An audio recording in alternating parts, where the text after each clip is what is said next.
So this week I did the wall framing with the door, the window, and the three windows on this side. Um, so some steps I took was I used a 3D warehouse, which was this right here. Or you can see this right there.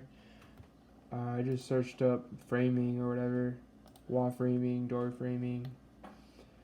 I didn't get too much. I only got just this wall right here. This one was the main one that I used, and then I used the same wall that I got from this one to make this wall right here. I think this is north wall. I'm not too sure. Let me check. Yeah. Oh, south wall. Yeah, there we go. So the north and south wall is essentially the same component I found from the 3D warehouse. I just scaled it and all that. Um, Everything else that you see in white right here, I still need to paint it to match it the same color, but or use a little material to fill it in. But this all these white stuff right here, this is different from this. So this white stuff, I made it on my own. I created a template for a 2x4. So what I did was make lines. I made a line lengthwise, so I just made 10, just a generic number.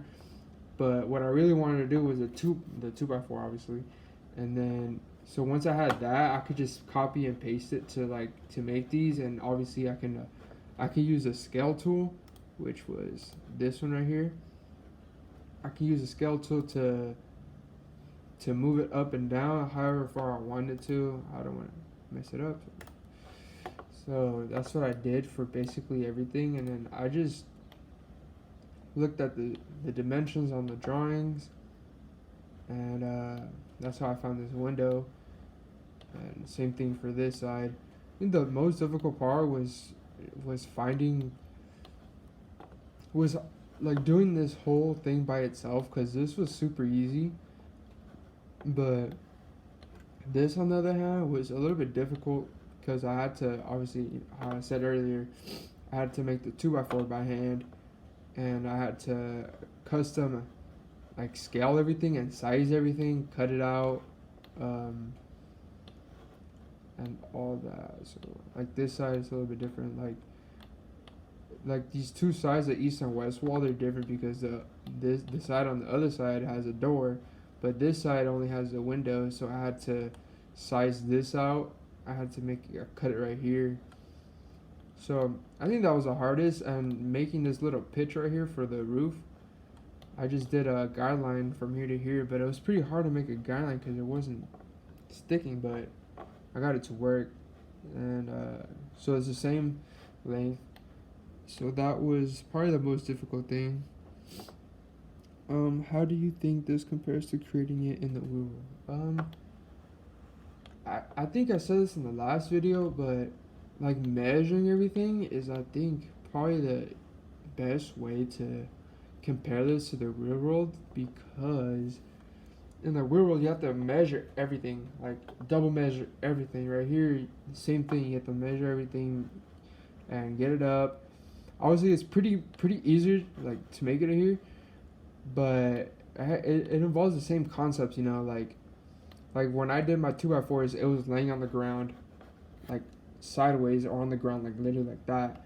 And in the real world, you'll physically lift it up, and right here, you use a mouse, but it's the same thing. So I think in some ways it kind of compares exactly to how it is, but in a computer form.